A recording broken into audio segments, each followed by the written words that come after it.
Today's reading is from Colossians chapter 1, verses 9 to 14. For this reason, since the day we heard about you, we have not stopped praying for you.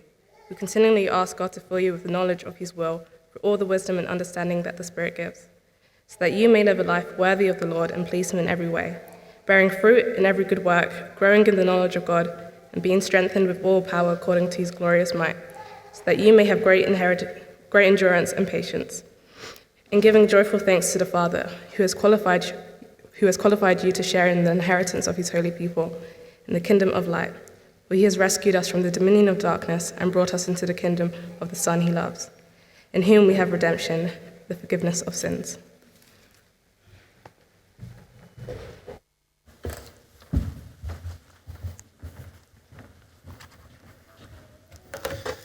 Thanks, Rachel, and hello, everyone. Hello, everyone who's watching online as well. It's great to have you with us. My name is Matt, and I'm one of the leaders here at City Church.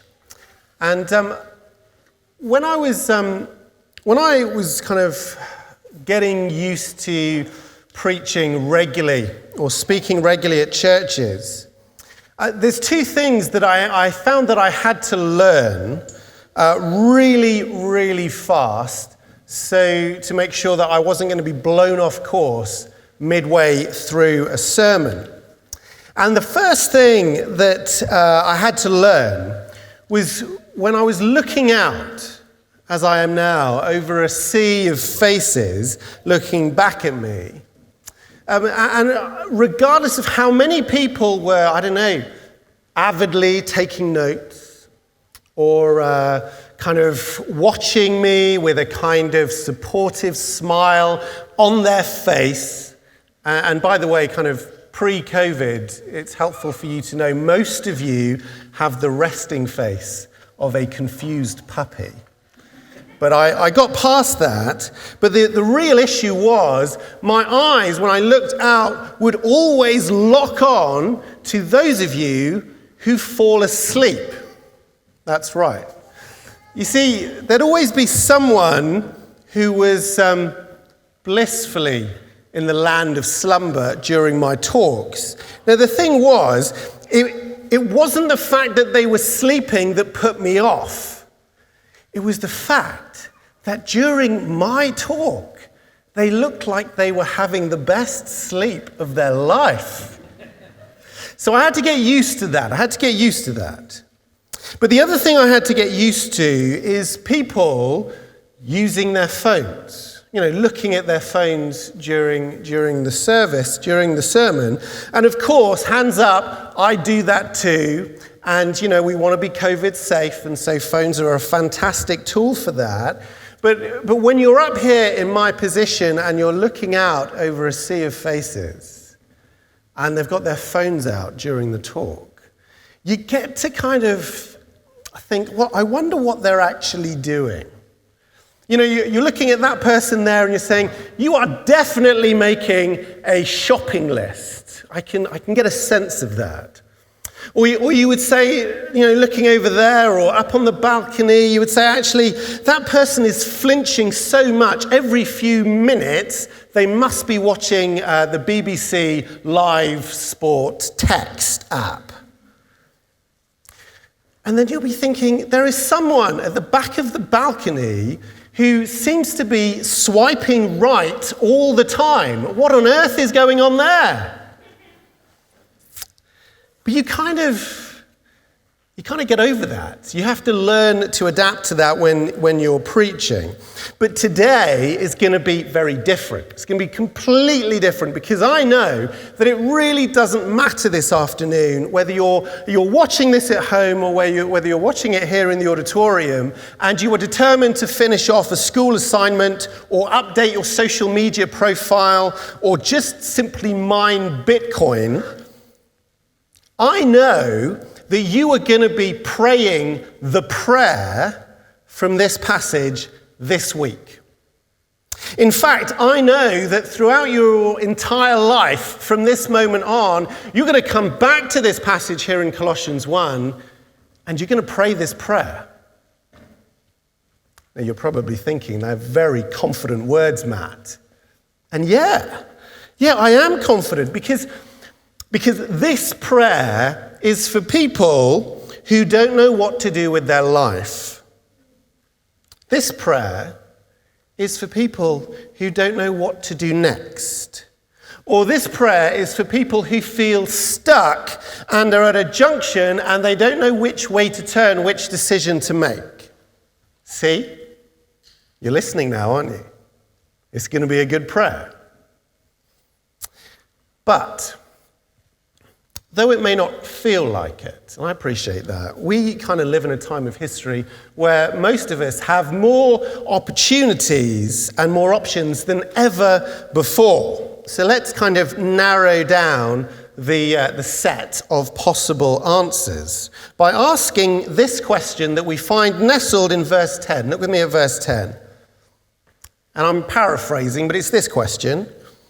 What do you need to know in order to live a life that would be fully pleasing to God? What do you need to know today in order to live a life that would be fully pleasing to God?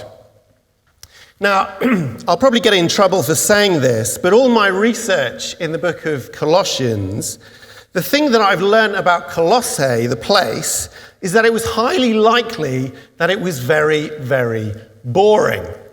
And then Ralph mentioned last week that Colossae would have been the equivalent to the English town of Newbury, and I knew, yes, it really was a very dull place to be.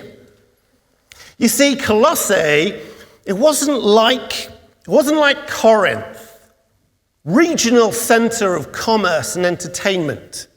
It wasn't like Ephesus, the kind of religious tourist magnet of the place, massive temple, lots going on. It was no Rome, the very beating heart of the Roman Empire. No, Colossae was a place where all of its excitement was in its past. For Colossae, its future looked as bright as, say, Peterborough. I don't know if you've ever been to Peterborough. I have recently found out it was voted the worst place to live in England. In fact, Colossae was so unremarkable that a number of years after this letter was written, an earthquake completely dismantled the city and nobody thought it worth bothering to rebuild. But the church in Colossae had actually made a very good start. We can see that when Paul writes about that in verse 6. But the danger for the Christians here is that they would get sucked in to the plateau of decline that the rest of the community around them was facing. The danger for the Christians here would that they would be sucked into losing the fire of their faith. The passion would be sucked from them, and they would drift away from faith into some rusty, religious ritual. They were in danger of being the type of believers who started out with loads of enthusiasm to do whatever it takes to live for Jesus, but now, some point later, they were becoming those who would do whatever it takes to live for Jesus, so long as it's between 4:30 p.m. and 7:30 p.m. on a Sunday. You see, if you were to ask them, what does it look like to please God? Well, a number of them at this point would say, look, you just need to pay your divine respects to God by making sure that you're on the seat in front of the preacher on Sunday or in front of the screen on Sunday. You don't have to pay attention. So long as you're there, God will be pleased. But there is another way it plays out when you lose the fire of faith. And that is going into what I would describe as spiritual overdrive. And we see this idea of spiritual overdrive cited right throughout this letter of Colossians. It reminded me of a time when I was back at university and I was leading the Christian Union group. And I had a friend of mine, a very close friend called Chris, and he was in the Christian Union too. And we were, working shoulder to shoulder together. Same vision, same passion. Then all of a sudden something changed for him. And it was almost like, I don't know, an engine had started in his heart that had turned into a total overdrive. He started to gather accountability groups like he was picking up lollipops. He started kind of going in on reading everything and neglect of his studies. He started to want to gather kind of all-night prayer meetings, which would be great, apart from the fact he began to look down at people who weren't as committed as him. He went in a direction of becoming this type of person who felt that God had a secret knowledge, a special revelation that God spoke to those who were the spiritual elites. And he came to me one day and he said, God has told me, Matt, he's told me that you need to dismantle the entire Christian Union and you need to rebuild it according to the plan that God has given me alone. And with great sadness, I remember that conversation very distinctly. And I said to him, I'm afraid God hasn't said that to me, and so I'm not going to do that. You see, if you would ask a person who is in spiritual decline but looking like spiritual overdrive, what does it look like to please God? They would say, you've got to do everything. Saturate your life in reading plans, build your diary around accountability partners, train your mind to experience supernatural fireworks.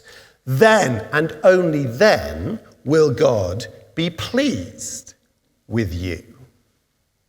In other words, there is a secret knowledge of God's special will that is only accessible to the spiritual elite among us.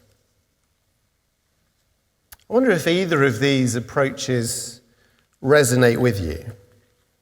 But I guess the question has to be, well, what does the Apostle Paul say that the biblical way to know a life that is truly pleasing to God? Well, that's what this passage is about. And Paul prays a prayer for that very thing, and he prays it with a tone of a gentle but urgent flavor, like a police officer, talking someone gently down from jumping from the 20th floor of a building. Gentle, but urgent. And he says, you need to strive to live a life that is pleasing to God, but you have to do it in the right way. And this passage, this prayer, it's a little bit like overhearing Jeff Bezos declare his PIN number out loud, lean in. Because Paul is on the hotline to God in prayer, and he's going to reveal what the biblical way to find out how to live a life pleasing to the Lord. So what does he say? Look with me at verse 9. He begins with we. He's on his knees with his friend Epaphras, and he says, we continually ask God to fill you with knowledge of his will through all the wisdom and understanding that the Spirit gives. To put it simply, he's saying, you've got to be filled to the brim, not with some mystical supernatural knowledge, but with a biblical framework for thinking and seeing the world. You've got to pray for spiritual glasses through which you can see the world as God sees the world. That helps you discern what is best to do in any given situation, to decide what you should do in order to please a God who watches you like a loving parent watching their child walk for the first time. When my son Reuben was learning to walk for the very first time, the terror for me was in the realization that he saw the world differently from the way that I saw the world. You see, when Reuben was, learning to walk and explore the world, to him, the staircase was a giant Space Mountain version of a climbing frame, whereas when I saw it, to me, it was a one-way ticket to a broken neck. To him, loose change scattered around the house were like Willy Wonka-esque sweets there to be plucked and eaten. Whereas to me, I saw those as choking hazards. To him, plug sockets with these beautifully crafted poking holes deliberately there for his tiny little fingers to go into, whereas for me, I saw them as a 999 call waiting to happen.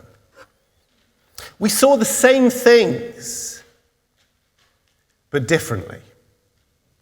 If only he had my knowledge, my experience, my way of seeing the world. And what Paul is praying for the Colossians here is that they might see their equivalent of Market Street as Jesus does. They might see their right move searches as Jesus does, their LinkedIn page as Jesus does, their team at work as Jesus does, their neighborhood as Jesus does, their Instagram feed as Jesus does, their school gate crowd as Jesus does, their salt profile as Jesus does. This is the headline of Paul's intention behind this prayer. Apply the knowledge of how God sees the world to your entire life. Apply the knowledge of how God sees the world to your entire life. Now, I hear you say, yes, I hear that, but what do I actually need to know in order to make decisions that please God? You're very theoretical there, Matt. What do we really need to know? Well, look with me at verses 10 to 12, because Paul becomes very, very specific about what having this wisdom will actually look like. He kind of gives a list of what this prayer being answered will look like in the life of the believer. So number 1, there are 4 marks: bearing fruit in every good work. That is, if this prayer was to be answered, you would become the type of person who walks into a room and everyone sighs with relief, because no matter the circumstances, they know that you are the type of person who will either be able to practically help, or you are the type of person who will bring an encouragement, a word of joy or peace that really helps. The second mark that this prayer is answered is growing in the knowledge of God. That is, you would become the type of person who, without boasting, just in conversation, you always seem to have a story from Scripture that seems to relate to the given situation that you're chatting in. And when someone overhears you recite Scripture, you say it with such a warmth and feeling in your heart, it's almost as if Jesus uttered those very words to you this morning over cornflakes. Such is the intimacy in your voice when you talk of Scripture. The third mark is endurance with patience. That is, you become the person, or you become the type of person who you wonder how they get out of bed each day, because life always seems to flatten them.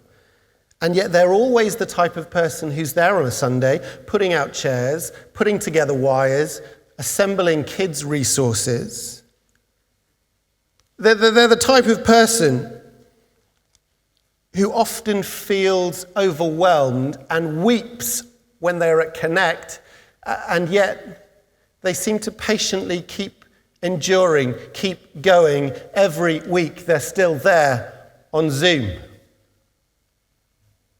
Mark number 4, giving joyful thanks to the Father. That is, to see this prayer answered in your life, you'd become the type of person whose life is orientated to looking deliberately and finding good things that God is doing in the world, in your life, in your community. Now, for those of you old enough to remember such things, these people become spiritual wombles of thanksgiving. Give me a nod if you know what a womble is. Some of you, yeah. They become, I would like to describe them as truffle hunting pigs of praise. They're always on the lookout for good nuggets of what good things that God is doing. They become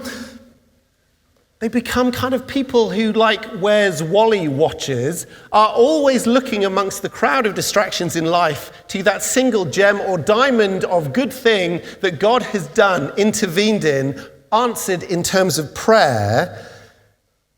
And they can't just keep it to themselves. In fact, it's a thanksgiving joy that kind of overflows, and they always are looking out to who they should share it with, who they should message it to.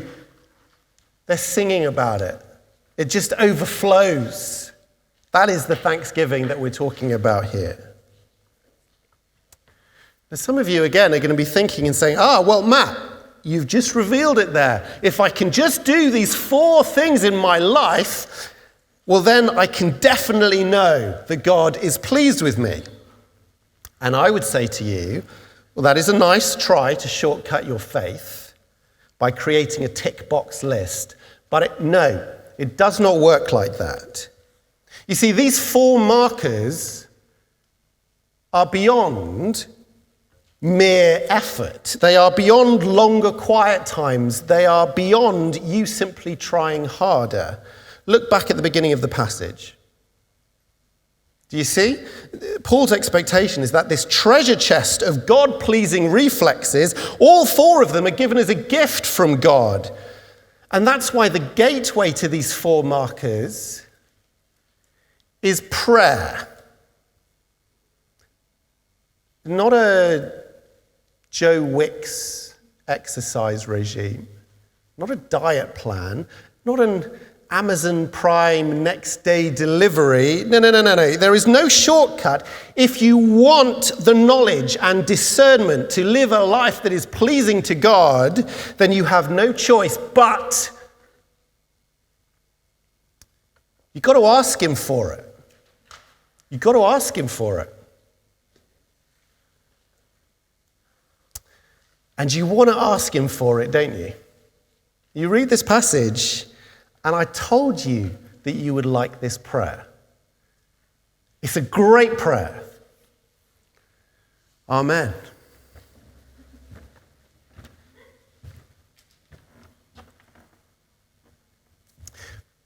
Now, I would like to finish there, and I know some of you would like me to finish there, but I can't quite finish there because I need to talk to some of you who've still got questions about this passage, and they're pretty serious questions. I need to talk to those of you who would say, look, I pray all the time, but I'm not sure my life has these 4 markers. Does that mean I'm not a Christian? Or, Matt, nothing that you've actually said over the last few minutes has actually told me who I should marry or where I should live. Or those of you who would say, look, I'm desperate today to have the assurance that God is pleased with me. Can this passage offer that? I hear what you're saying. They're great questions. So look with me at verses 10 and 11. The words to describe these 4 markers, do you see them? They're kind of slow and gradual and progressive words. They're there. They're bearing fruit, growing, strengthening. They're slow words, aren't they? Have you noticed that there's nothing more discouraging than going to the gym for the very first time, having an amazing workout, going to bed, and then waking up the next day absolutely no different? But that is life, isn't it? Important things happen slowly, which is why Paul says that we are to pray. That's right, continually.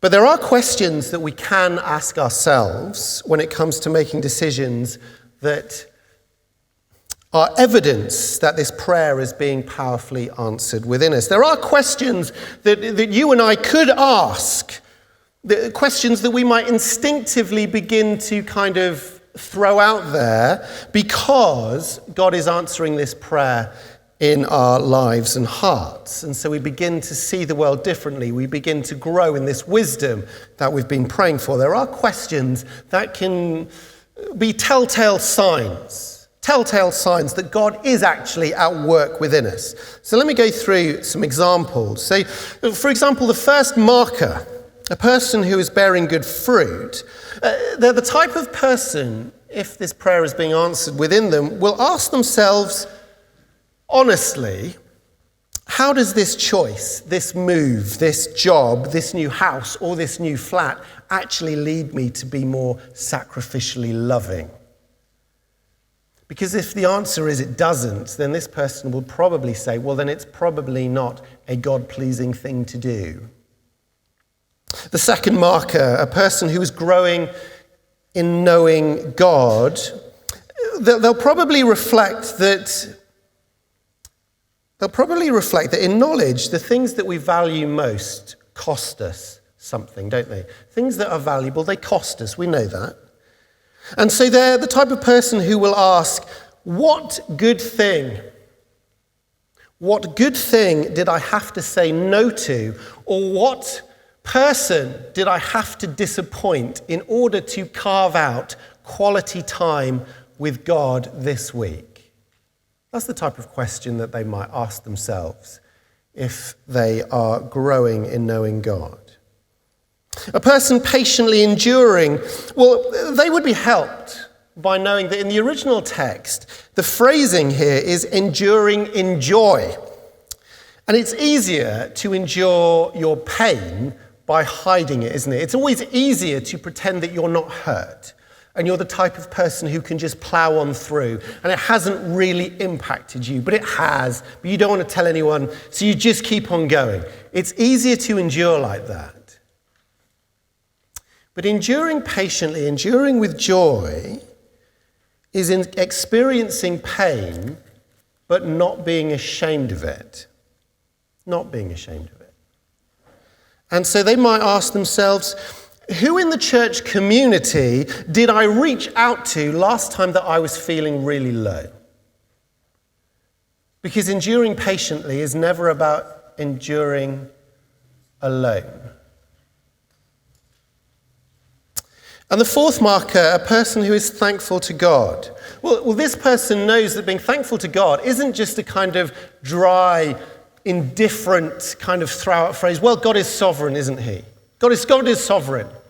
You know, my car got run over by a steamroller, but God is sovereign. You know, I won the lottery last week. It doesn't matter. God is sovereign. No, they're the type of person who is wowed by the Lord. They're a type of person who is delighted by the things that God is doing in their lives and the lives of those around them. And so they're going to be asking the question, who should I tell? Where shall I post this? Who shall I message so that they can share this joy, this thanksgiving with me? 4 questions that suggest perhaps someone is growing in this prayer being answered. Now remember, the Colossian instinct was to think, look, great, all I need to do is I just need to memorize these 4 questions, make them an entire grid for my life in which I see all of my life choices, and then I'll be fine, and then I will please God. No. It doesn't work like that. Again, these things come through prayer. It is a gift from God. These questions are merely a symptom that God is working within you. But this does lead me to my final thing I want to say, and it's turning attention to perhaps the most important and most precious question, the most sensitive question that some of you may have on this passage, and it's this. Does all of this mean that until I see these 4 marks in my life, I can't be certain that God is pleased with me?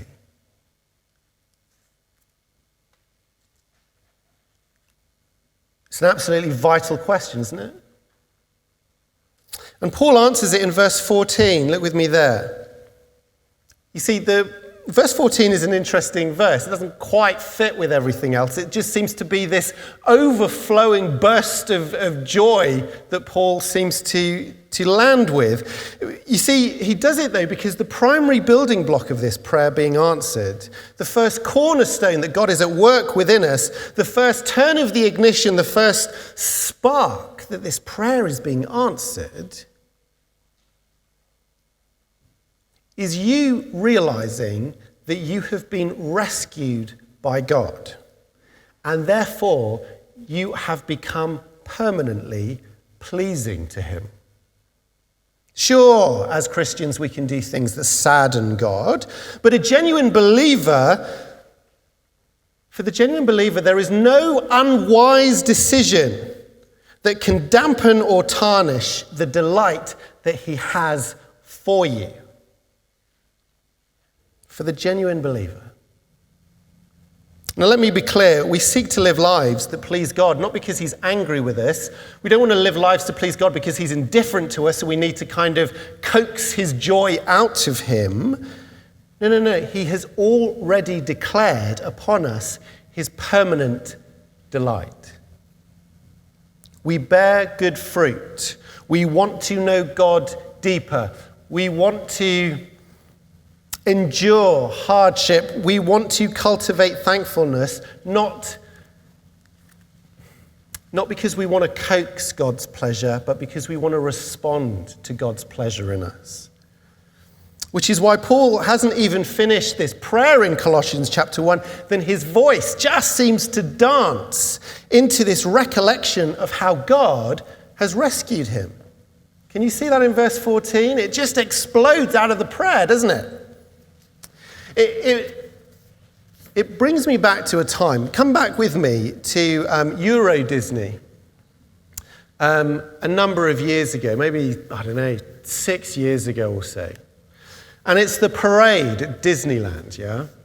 And all of the characters are rolling down the road in these big old floats that are way up high, and there's music blaring, and everyone at the Disneyland park is there. They're lining the streets, clapping and cheering, lots of excitement. And there's one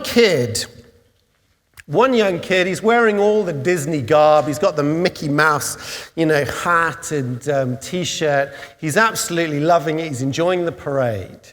But then he sees his hero. He sees Aladdin riding there on top of a 3-meter-high elephant. And he's amazed. And he's so excited, if only he could get close enough and Aladdin could see him. And then Aladdin, that would just make his day if Aladdin acknowledged that he was there. And so he pushes his way to the front. And he's waiting, and the float is coming down the road closer and closer. And he's desperate for Aladdin, his hero, to be pleased with him, to delight in him. And he just needs that moment of attention from Aladdin. And so he shouts, "Aladdin!" And the float rolls on. Aladdin's still kind of waving to everyone. He hasn't noticed the little boy. "Aladdin!" The float's coming closer. "Aladdin!" The float's almost just by the kid, and he's absolutely jumping up and down, waving his arms. "Aladdin!" Every fiber in his body desperate for his hero to look down and be pleased with him, delight in him, acknowledge him, wave back, anything. And the float rolls by. And Aladdin never actually saw him. Now, let's rewind that and imagine a different scenario.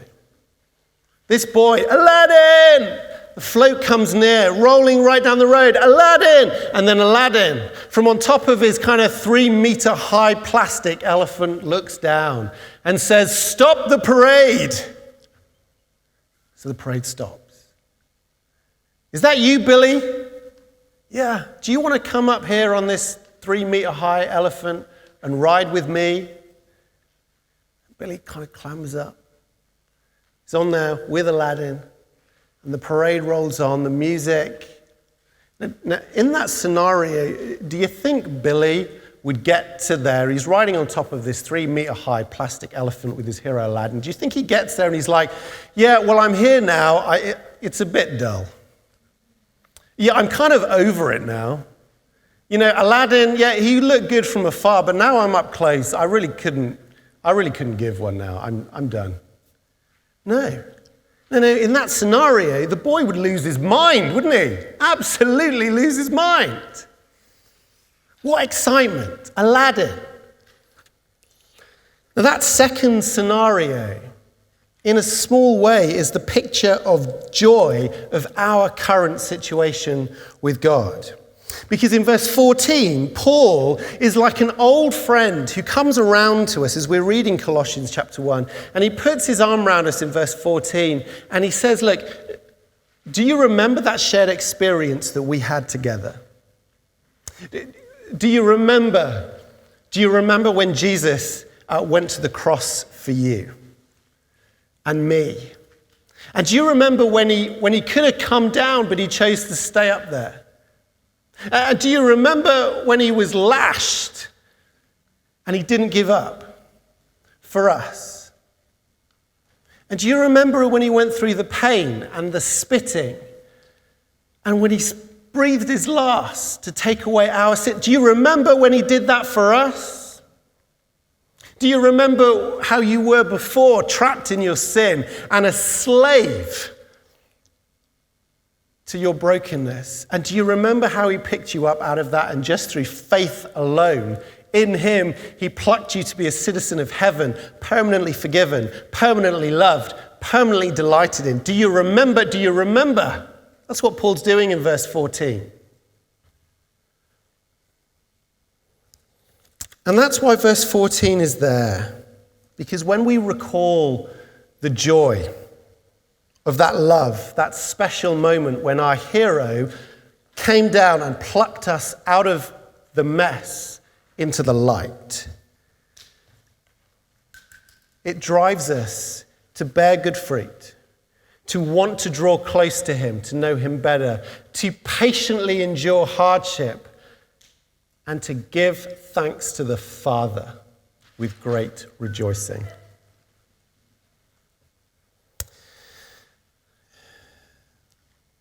If, as you hear all this,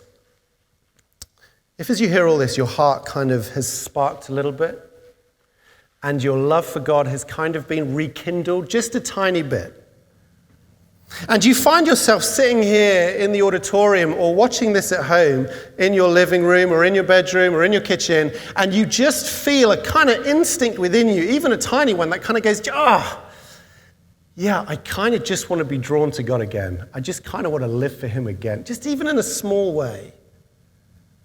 That is evidence that at some point over our last few minutes together, you prayed this prayer, didn't you? You prayed this prayer. And that is evidence, that just little spark within you this afternoon, that is evidence that God in his kindness has already begun to answer it. Amen.